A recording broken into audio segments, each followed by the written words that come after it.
Bien, rebonjour. Je vais arrêter. Il me reste 2 bonjours à faire encore, donc ça va. J'ai bientôt terminé.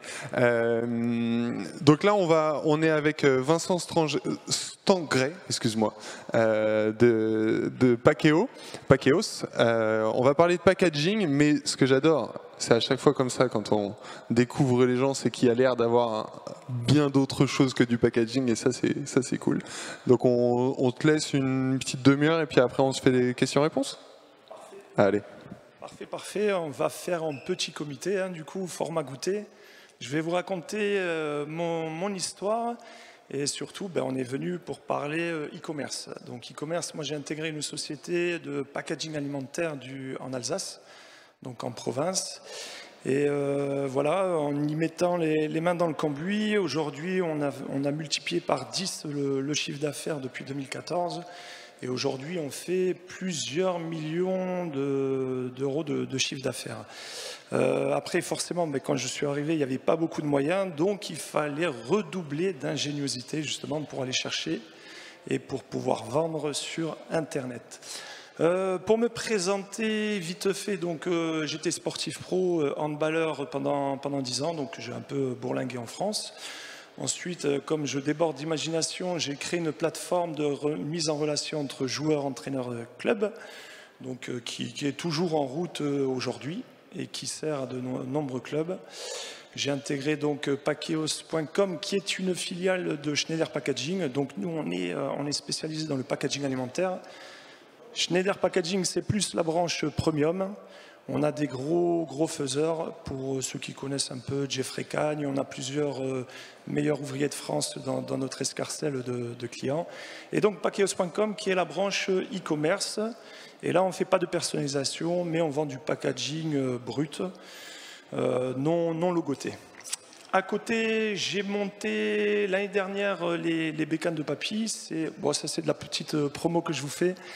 C'est les bécanes de papy, donc c'est un concept de balade en mobilette, des vieilles mobilettes des années 60-70 dans le vignoble alsacien.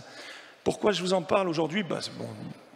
C'est pour faire la promotion, mais derrière c'est aussi pour vous dire que tout ce qui est side project, donc des projets à côté, c'est vachement enrichissant en termes de créativité, que ce soit pour les personnes de vos équipes ou même pour vous-même. Et aujourd'hui, c'est quelque chose qui n'est pas indéniable. Quand on revoit la conférence de Michael, qui était de Projet X Paris ce matin, pour en avoir discuté aussi avec Greg Perrin d'Okara, ils ont tous des projets à côté. Et ces projets-là permettent, en termes de marketing digital, de créer des choses, de tester des choses. Et au moins, si on ne se plante pas, on se plante pas on essaye de ne pas se planter sur le monécite, comme on dit. Voilà pour la petite présentation. Donc, je vous ai dit fournisseur de packaging alimentaire. Donc, pour tous les métiers de bouche. Donc, ça va être le boulanger, le pâtissier, le traiteur, le chocolatier, le biscuitier. On vend en France, en Europe et même jusqu'au Tadjikistan. On a vendu au Québec. Bref, après, c'est souvent des Français. Comme notre site, il est franco-français. Ce sont de temps en temps, souvent, des Français qui sont établis à l'étranger. Et j'ai mis métier de bouche parce que justement, aujourd'hui, les gens, ils sont ingénieux. Les gens, ils ont de la créativité. Alors, pour vous faire un petit quiz, je vous ai proposé un petit jeu durant la conf. C'est-à-dire aujourd'hui, vous devez imaginer, on a un client qui achète ses boîtes pâtissières et on a un client spécifique. Vous devez deviner qu'est-ce qu'il met, pourquoi il utilise nos boîtes pâtissières. C'est un exemple, celle de vélo. Et vous voyez, il y a mon numéro de téléphone. Si vous trouvez le premier qui trouve une réponse sur qu'est-ce que notre client met à l'intérieur, je vous offre une balade en bécane de papy, 2 heures en Alsace, si vous voulez, une fois, je vous enverrai par SMS. D'accord? Vous pouvez m'envoyer par SMS les choix, toutes, mais imaginez bien, je vous donnerai les réponses à la fin. C'est assez folklorique. Voilà. Alors, aujourd'hui, donc forcément, on arrive, moi je suis arrivé en 2014, donc redoubler d'ingéniosité. Aujourd'hui, on avait regardé, on a fait un audit sur ce qui se passait sur le site, il y avait une antériorité. Le site a été créé en 2008, ok, j'ai du Google Analytics, j'ai de la Search Console, j'ai aussi des données, nous on est sous PrestaShop, donc j'ai des données de PrestaShop, ok, super intéressant. Qu'est-ce que je fais de ces données? Aujourd'hui, l'outil principal d'un site internet, il faut que ça soit rapide. Il faut que ça soit rapide et il faut que la recherche aussi, elle soit fluide. Le besoin qui était là, c'était, il faut que ça soit simple. Il faut que l'expérience, elle soit personnalisée. Il faut que ça soit efficace. Dans le e-commerce, 72% des internautes français utilisent systématiquement la barre de recherche. Alors, est-ce qu'on peut juste se contenter de la barre de recherche PrestaShop, Magento ou quoi que ce soit? Il faut aller plus loin aujourd'hui. Il faut aller plus loin parce que vous allez voir toutes les démarches qu'on peut avoir avec le moteur de recherche interne. On peut faire un outil énormément et super exploitable. 50% des ventes e-commerce peuvent être attribuées au moteur de recherche. Et là, on va voir que la performance, elle est la clé du succès. Donc forcément, on recherche un moteur de recherche interne, donc on va regarder un peu qu'est-ce qu'ils font les gros e-commerçants sur le secteur. On voit que la barre de recherche, elle est omniprésente. Aujourd'hui, c'est fini, où la petite loupe, elle se retrouvait à droite, elle n'était pas très exploitable. Surtout qu'aujourd'hui, on voit que tout ce qui se développe via mobile. Okay, donc j'ai besoin d'un moteur de recherche qui est assez visible, que ce soit sur desktop ou sur mobile. Très bien. Qu'est-ce que j'ai besoin d'autre? Britney Spears. Alors, pourquoi je vous ai mis Britney Spears? Parce qu'il y a une étude Google qui a été réalisée. Bon, Britney Spears, je pense que vous connaissez. Hein. C'était l'amoureuse de tous les adolescents à la fin des années 90. L'étude Google, elle nous dit quoi? Qu'il y a 600 requêtes ayant une orthographe erronée pour Britney Spears. Donc vous imaginez toutes les fautes d'orthographe, tout ce que ça peut représenter. Et demain, avec tous les jeunes, malheureusement, qui ont le mobile, le langage SMS et tout, l'orthographe, je ne suis pas devin, mais voilà. Donc la nécessité aussi d'avoir un outil qui corrige tout ce qui est faute d'orthographe et qui permet de l'autosuggestion et autres. Un autre aspect aussi de la recherche, ça va être géographique. Aujourd'hui, dans notre secteur d'activité, on va appeler typiquement un pain au chocolat dans certaines régions. Dans d'autres, ça va être le chocolatine. Voilà, c'est l'éternel débat, nanani, nanana. Mais en termes de recherche, c'est super important. Nous, typiquement, aujourd'hui, on appelle un sachet croissant, sac croissant. Ok, cool. Dans le sud, il appelle quoi? Une poche. SEO, moteur de recherche interne, important. Donc voilà, j'ai repéré les besoins que j'avais. Donc j'ai besoin d'un outil qui me permet de faire la gestion des fautes d'orthographe. J'ai besoin d'un outil qui me permet aussi de gérer des synonymes, parce que je vais pas claquer tous les synonymes sur ma page produit, hein, parce que sinon ça va faire une pléthore.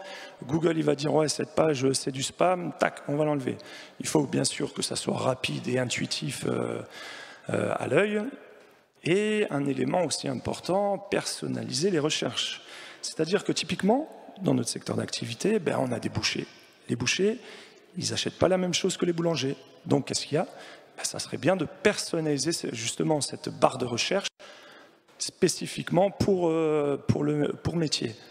Ensuite, on a ce qu'on appelle le merchandising, un peu compliqué, mais à l'intérieur du moteur de recherche, c'est faire pousser certains produits à certains moments.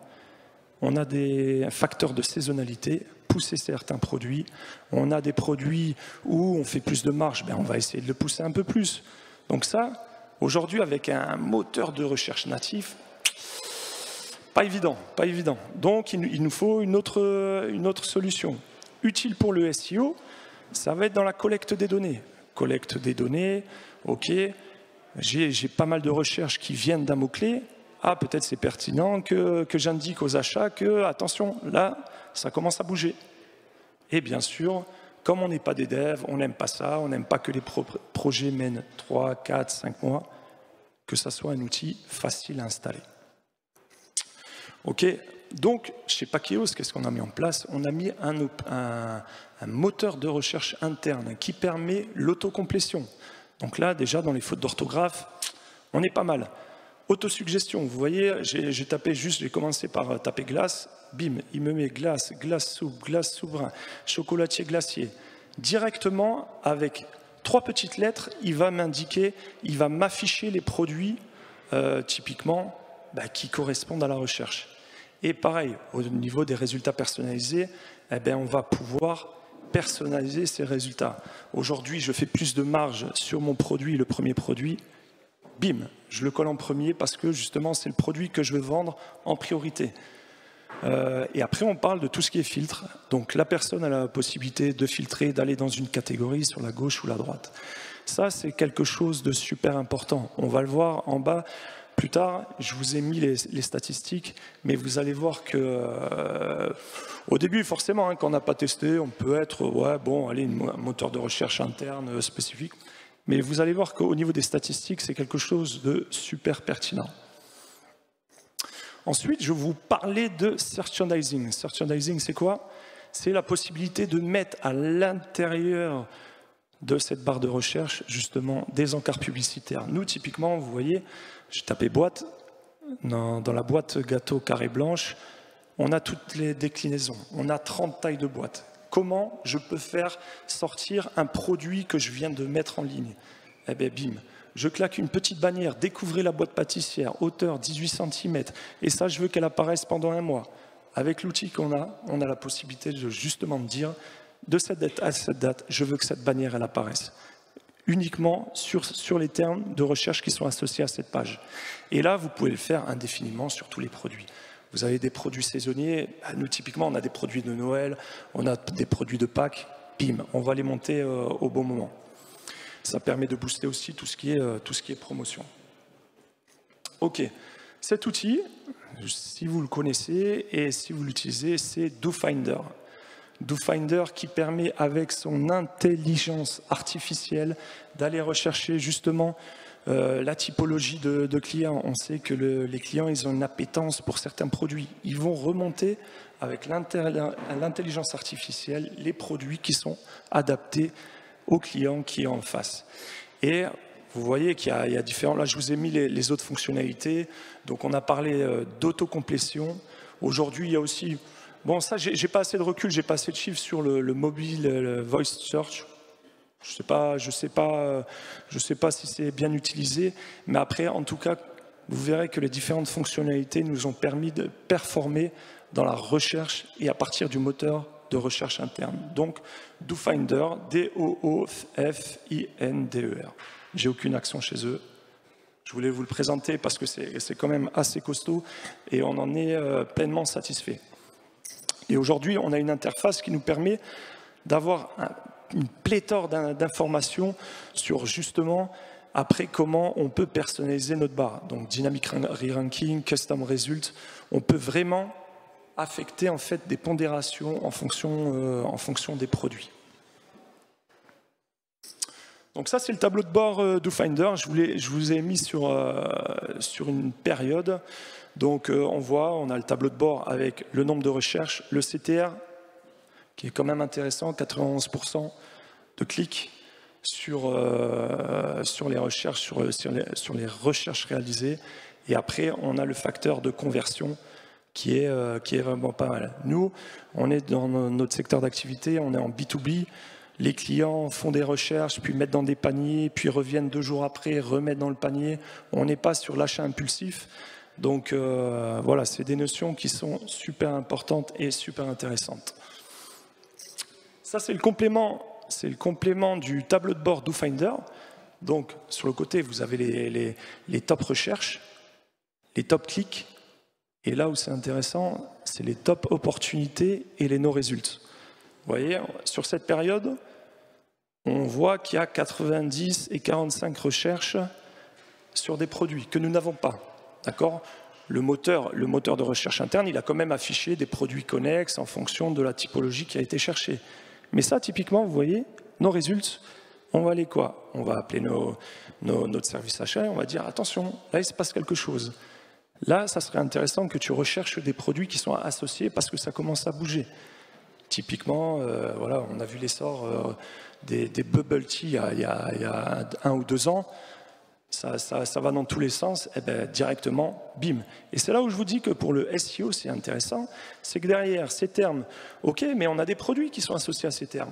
Bim, SEO, on va compléter la fiche produit avec des termes qui sont dans notre moteur de recherche interne. Voilà le deuxième jeu de la journée. Pareil, pour ceux qui n'étaient pas là, je vous fais gagner une balade en mobilette en Alsace. Si vous me trouvez, qu'est-ce qu'un client met dans cette boîte? Donc, un exemple, casquette pour Playmobil. Vous m'envoyez un petit SMS, vous me dites, vous devez imaginer, parce que la créativité de nos clients, c'est vraiment du lourd. Alors, ce n'est pas dans le domaine alimentaire. Si vous trouvez une balade dans le vignoble en mobilette des années 60. Ensuite, alors ça c'était le premier outil, moteur de recherche interne, ok, on l'a mis, on l'a optimisé, on continue les actions. Maintenant le deuxième outil, ok, on arrive, donc je prends en main le PrestaShop, je regarde, on a plein de données, ça part dans tous les sens, il y a la data, on ne sait pas comment l'exploiter, alors que bon, derrière on sait très bien que la data c'est une mine d'or. Donc très bien. On regarde un peu les solutions, très chronophage, donc j'ai besoin de gagner du temps. J'ai besoin de recommander le bon produit à la bonne personne au bon moment. J'ai besoin d'optimiser tout simplement l'efficacité de l'entreprise. Et quid des clients étrangers? Aujourd'hui, j'ai des clients étrangers dans la base de données. Je veux travailler de l'emailing, mais est-ce que pour 30, 40 clients en Allemagne, est-ce que je dois faire une newsletter alors que j'en ai 30 000 en France? Est-ce que c'est nécessaire? Est-ce que le jeu en vaut la chandelle? Et pareil en termes de délivrabilité. On sait très bien qu'aujourd'hui, les filtres anti-spam, ils sont vachement regardants sur est-ce que l'email a été ouvert, est-ce qu'il a été cliqué et autres. Donc ça, comment l'optimiser? Alors, on voit aussi que, on regarde un peu ce qui se fait ailleurs, on regarde les statistiques, et on voit que le taux d'ouverture moyen en emailing B2B est de 22%. Ok, très bien. Le taux de clic moyen en emailing B2B est de 3,06%. Ok, c'est des stats, on peut faire dire tout ce qu'on veut aux chiffres. Mais l'emailing, on l'a vu précédemment, si vous étiez à la conf de Mika, vous avez vu que l'emailing a des beaux jours devant lui parce que ça reste un canal de communication très rentable. Donc là, on a choisi un outil qui s'appelle Kiliba. Après, il existe, pareil que le moteur de recherche interne, je veux dire, il en existe des pléthores des outils. Mais nous, on a choisi cela. Donc, ok, Kiliba, qu'est-ce qui me permet de faire?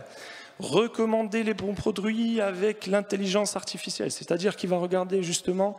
Donc nous, on a une segmentation assez simple qui est dans le formulaire. Ok, qu'est-ce que vous êtes? Vous êtes un boucher, vous êtes un boulanger, vous êtes un traiteur, tac, petite segmentation avec le nom, prénom et autres. Et après, on a les produits. Mais comment on fait matcher les produits avec la personne et autres?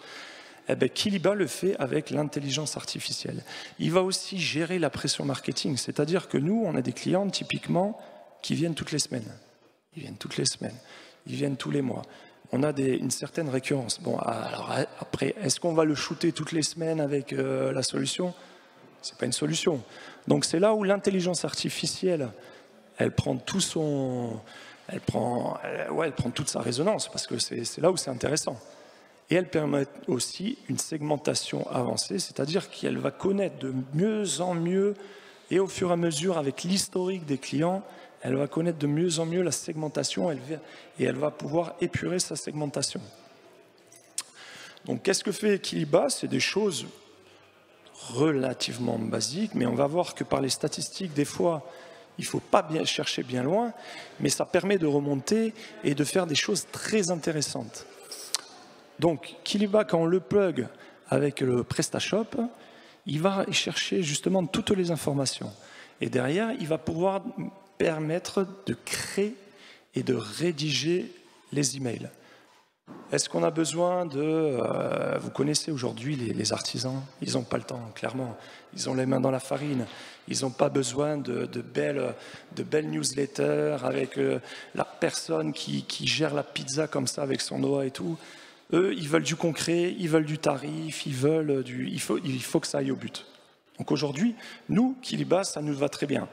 Elle permet aussi d'automatiser des scénarios. Les scénarios, il y en a 28. Après, nous, on en utilise personnellement que 8. Donc tu as le mail de bienvenue, les visites sans achat, la Saint-Valentin, les nouveautés, le cross-selling, meilleur client, anniversaire client, et ainsi de suite. Voilà, on n'en a actionné que 8 parce que justement, on veut gérer cette pression marketing et ne pas surenchérir sur nos clients. Aujourd'hui, OK, donc on utilise Kiliba. Quelques chiffres de Kiliba. Si vous vous souvenez plus haut, je vous avais remonté les statistiques, les taux d'ouverture en B2B. Là, on fait 46,73%, donc on fait x2, un peu plus que x2. Taux de conversion, on était à 2,2, là, on fait x3.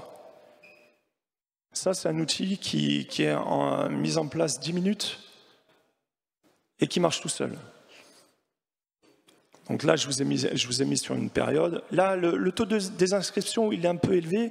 Pourquoi? Parce qu'on relance les clients sur le scénario anniversaire. Donc forcément, c'est des clients qui se sont inscrits il y a 1, 2 ans, qui n'ont pas forcément commandé.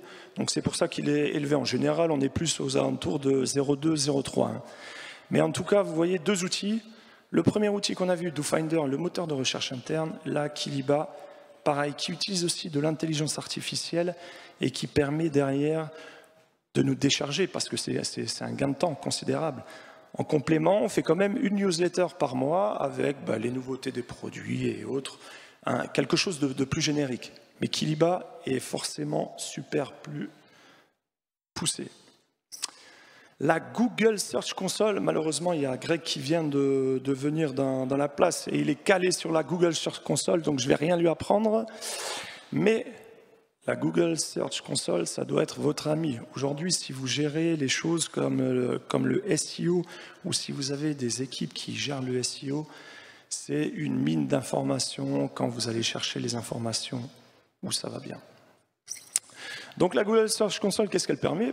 De développer son SEO, découvrir des opportunités et surtout de gagner du temps. Alors là, j'aurais pu mettre justement avec OpenAI, hein, avec l'intelligence artificielle aussi, hein, parce que c'est un complément qui nécessite toujours relecture. Ne jamais mettre quelque chose en OpenAI directement sur son site, surtout sur Monesite. J'ai bien retenu Greg. OK. Nous, ce qu'on utilise, après, comme dit, hein, pas la science infuse, nous, c'est ce qu'on a testé, c'est ce qui nous permet de performer aujourd'hui et d'aller plus loin. Aujourd'hui, ce qu'on utilise le plus, c'est, on est dans la Google Search Console, on est dans les résultats de recherche, bim. Ensuite, je vais aller filtrer type de recherche web, date. Bon, après, là, vous mettez la période que vous souhaitez et je vais aller chercher, je vais aller filtrer. Une fois que je travaille une page, je vais aller chercher cette page. Cette page, je vais sortir aussi l'ensemble des termes, justement, qui ont été tapés sur Google et qui renvoient à la page. D'accord. Et en fait, je vais avoir une pléthore de termes qui vont ressortir. Ça veut dire que Google, il dit comme quoi ces termes, ils sont associés à cette page. Intéressant. Et là, en fonction des résultats que vous allez pouvoir les intégrer dans votre page web, sur cette page, justement, pour renforcer le champ sémantique qui est associé à cette page. Vous voyez? Et après, au niveau de la rédaction, à vous ou pas d'utiliser justement OpenAI et toute l'intelligence artificielle qui permet justement de rédiger des contenus à partir de recherche. Après, il existe des prompts. Nous, on a créé un prompt en interne, bien sûr, qui est relu, parce qu'on n'injecte jamais quelque chose comme ça, qui est relu. Mais en tout cas, en termes de gain de temps, c'est indéniable. Qu'est-ce que ça permet aussi, la Google Search Console? Finalement, c'est comme le moteur de recherche interne, il nous permet de trouver un peu les tendances de nos consommateurs et aussi prospects, hein, forcément. Très rapidement, là je vous ai mis deux exemples là, qui datent de 2 ans, et là sur le Pokeball, c'était il y a 4-5 ans. À l'époque, qui c'est qui connaissait les Pokeball à part les Hawaïens? C'était pas trop répandu, maintenant ça fleurit dans tous les sens. Mais on a vu clairement monter dans la Search Console les termes Bubble Tea et Pokeball, justement. Donc forcément, on avait des recherches. Nos clients, ce sont les snacks, les restaurations rapides. Donc forcément, bim, c'est venu sur les termes de recherche. On les a remontés, on les a mis sur nos pages produits pour que ça matche avec la recherche de nos clients.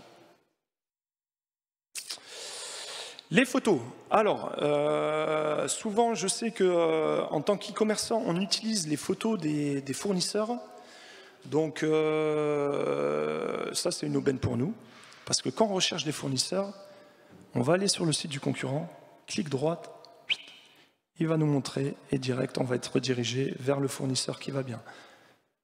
Aujourd'hui, il y a des outils aussi qui existent qui permettent d'envoyer une flopée de photos et il va détecter automatiquement où sont ces photos. Ça nous permet aussi, comme on a des belles photos, nous on a un studio interne qui fait les photos. Quand on a des belles photos, merci nos graphistes, on s'aperçoit qu'on se fait voler des photos. Alors quand c'est les concurrents, c'est chiant, parce que bon, tu payes 4 000 € le studio graphique, tu payes 3 500 € l'appareil photo, le graphiste il a travaillé dessus, et pour que ton adversaire il te pique, il te fasse un clic droit et qu'il l'importe dans son site, ça c'est moyen. Et ça permet aussi d'observer la concurrence. Donc là je vous ai mis l'exemple, regardez par rapport à la part de pizza, le triangle grainé, un clic droit. On va arriver dans Google Lens. Google Lens, il va dire, ok, tu veux rechercher quels éléments de la photo? Bim, je veux rechercher ces éléments. Et on va voir après sur la slide d'après. Et Pixie et Pixtrax, là, justement, ce sont des sociétés qui permettent, vous envoyez les photos dedans, je crois que c'est un forfait à 99 € par an. Vous envoyez vos 2000 photos et ils vous recherchent directement qui c'est qui utilise vos photos. Donc ça peut être intéressant, comme je disais, dans la recherche de fournisseurs quand c'est des photos de concurrents, mais c'est aussi intéressant en termes de netlinking. Si vous netlinking, vous ne connaissez pas, il y a une formation en septembre, Level Up, de Greg, mais sachez que le netlinking, il est super important. Après, comme dit, hein, vous allez aussi tomber sur des sites exotiques en point Chine, en point truc. Bon, là, laissez tomber, ça ne sert à rien. Mais voilà, donc, j'ai tapé Google Lens, il m'a sorti, bim, bim, bim. Et là, j'en avais encore une vingtaine. Qui c'est qui me vole des photos de parts de pizza, quoi. Et derrière, on s'aperçoit, ouais, là, j'ai des concurrents. J'ai aussi des revendeurs. Ok, cool, ça joue. Il peut les prendre, hein, les photos, il n'y a pas de problème. Mais comme ça, ça va permettre de dire, ok, ce client, il nous achète. Demain, s'il a les mêmes photos et il n'achète plus chez nous, ok, il y a peut-être quelque chose à faire, que ce soit au niveau des sales ou en termes de, voilà, il ne faut plus utiliser notre photo bonhomme. Et derrière, c'est aussi une opportunité business, comme dit, parce que ça nous permet de voir aussi quels sont les clients qui achètent chez nos concurrents finalement. Parce que nous, il faut savoir qu'on est distributeur et donc il y a aussi des revendeurs qui achètent chez nous, mais qui achètent chez nos concurrents, donc on peut aller les démarcher et tout ça. Donc en termes de business, ça peut être, c'est un outil intéressant. Si, après, vous avez beaucoup de photos, passez plutôt sur Pixie ou Pixtrax et ça sera, au moins ça vous remontera plus facilement et ça sera moins fastidieux. Les avis clients, qui en a parlé, c'était Greg qui disait par rapport à la réassurance. super important aujourd'hui. Quel e-commerçant n'a pas d'avis client? Aujourd'hui, nous, on est chez Avis Vérifié. Que ce soit sur la page produit, que ce soit en haut du site pour montrer comme quoi on est quand même un site reconnu.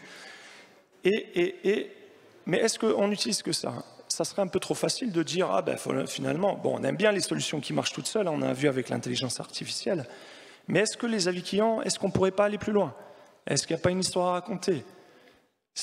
Alors nous, on l'utilise, les avis clients, ça peut être dans l'emailing, ça peut être aussi sur les réseaux sociaux, ça peut être partout où vous pouvez, parce que derrière, vous avez des avis clients, ok, si vous faites des Google Ads, ben, les rich snippets, là, qui sont sur le côté, c'est aussi un élément déclencheur à la vente. Donc c'est super intéressant et il faut aller plus loin. Aujourd'hui, nous, on a des artisans, ben, ils sont vachement terre à terre, ils ont besoin de témoignages. Eh ben, on va, de temps en temps, on sollicite des clients qui ont justement mis des bonnes notes pour qu'ils fassent un petit témoignage, et ça, bim, on la met dans notre newsletter, et croyez-moi que ça match pas mal. Le dernier jeu, alors vous n'étiez pas là, c'est le 3e, mais on va revenir aux 2 premiers.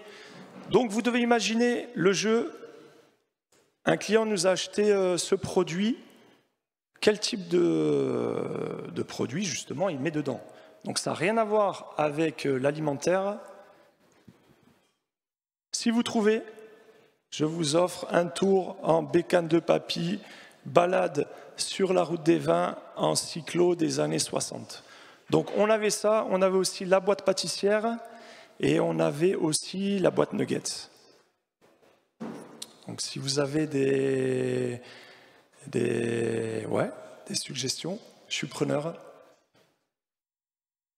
Est-ce que quelqu'un a une idée sur la boîte pâtissière? Je rappelle, hein, une balade en cyclo des années 60. Est-ce que quelqu'un a une idée sur les boîtes pâtissières? Qu'est-ce qu'un client vend à partir de boîtes pâtissières? Pas évident, hein? Ah là, vous êtes en pause goûter, vous ne savez pas trop. Alors, terme pas évident, ça peut être lié à de la chirurgie esthétique. C'est le truc le plus... Pardon? Ah non.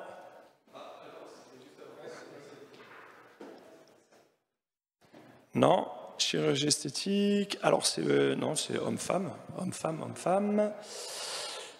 Ça se porte. Alors ça se porte déjà, et c'est au-dessus des épaules. Eh ben, typiquement, on a un client qui vend des perruques à partir de boîtes pâtissières. Donc vous imaginez la créativité qu'ils ont, c'est des choses incroyables. Et des exemples, on en a une pléthore. Ensuite, la boîte nuggets. Quelqu'un avait une idée sur la boîte nuggets? La boîte nuggets, typiquement, elle est... Et non, il y a presque, parce que... Et on a un client, et il nous en achète énormément, un stock incroyable, c'est pour des insectes. Boîte à insectes. Après, pas pour la consommation, hein, je crois que c'était pour des animaux. Ensuite, le dernier, c'était quoi? C'était les calendriers de l'Avent. Et sachez que c'était lui notre plus gros acheteur. C'était une animalerie. Justement, je vous avais mis la réponse en bas. Ouais, pour les chiens. Incroyable. Vous imaginez, on est sur un site de packaging alimentaire et finalement, c'est pour une animalerie qui nous a acheté, elle nous a dévalisé le stock. Incroyable. Donc vous voyez la créativité qu'ont les clients, et c'est là où justement on se dit, ah ben tiens, nous on fait des packaging personnalisés, est-ce qu'il n'y a pas une branche, est-ce qu'il n'y a pas justement un créneau sur ces secteurs d'activité? Donc d'où le moteur de recherche interne, on complète avec l'expérience client que nous avons. Voilà. Est-ce qu'il y a une ou deux questions? Non, ça y est, ça fatigue. Ouais, c'est la sieste. C'est la fin de la journée. Bah, merci beaucoup. Merci à toi. Et puis, n'hésitez pas à aller lui poser des questions en privé, si jamais vous en avez. Et puis, on se retrouve dans 8 minutes pour la prochaine conférence.